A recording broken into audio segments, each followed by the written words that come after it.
time for Media Watch. James Creedon is here. We're starting with one of the arguably darkest moments in French history, the events of 1942. It's known as La Rafle du Veldiv, which translates as the roundup at the, well, it was the Velodrome of the Winter Velodrome, wasn't it, which used to be near the Eiffel Tower in Paris. And, of course, Jewish people were herded in there, arrested by the French police, and then taken off to Auschwitz.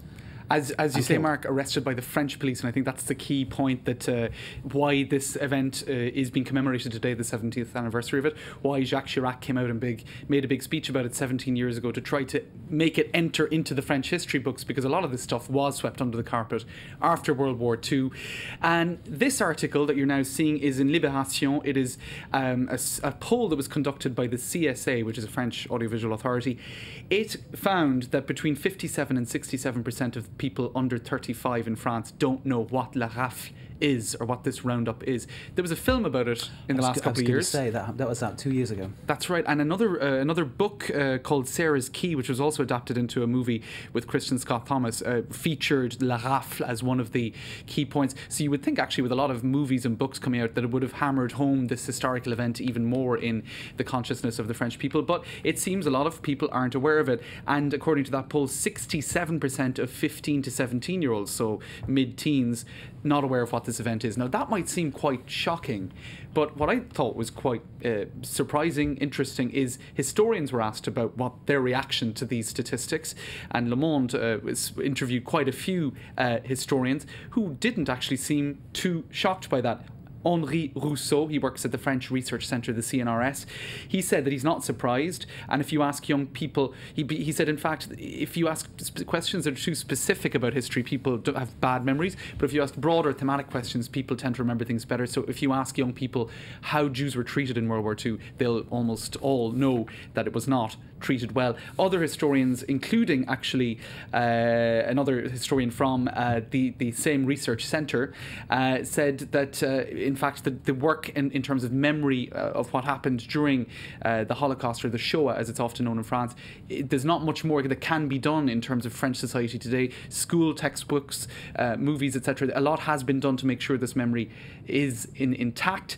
And finally, the president of the French Jewish Association, Richard Pasquier, that association shortened to the CRIF, he said, look, I'm not too surprised at these statistics, and you could flip it on its head and say, well, 40% of very young people do know what this event was. But there you go. I think commemoration it today depends on your point of view. 70th anniversary, the Velodrome was bulldozed at the end of the 1950s, and where it was now stands the French Interior Ministry, not too far from the Eiffel Tower. Interesting. Okay, Madonna. Yes. And controversy tend to go hand in hand, or yes, they follow the same dance steps. What's she been up to, right, and why she caused anger here in France? All right. Well, she was giving a big concert at the Stade de France on Saturday on this tour that she's on at the moment. Let's roll these series of pictures, because she did something that she recently did at a concert in Tel Aviv. These are the pictures from Tel Aviv, actually, in May of this year.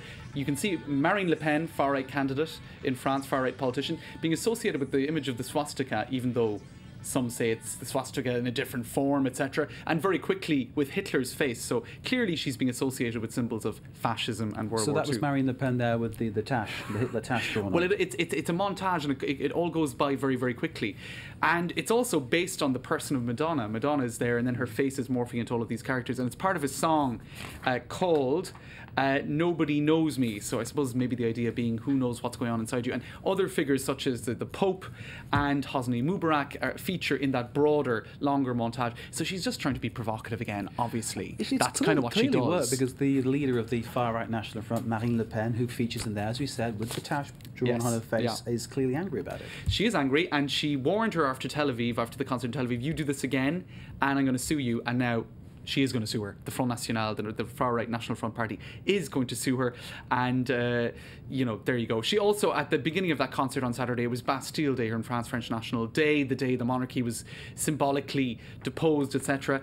She came onto stage screaming, "I'm the only queen." That was her first quote, I suppose, a reference to the fact that the monarchy had been... At least she didn't say, "Let them eat cake," which she could have done. Sorry, just correction. Marine Le Pen there, I got it wrong, with a swastika on her head, which is even more gruesome, isn't it, really? That's it. Okay. So, controversial as ever.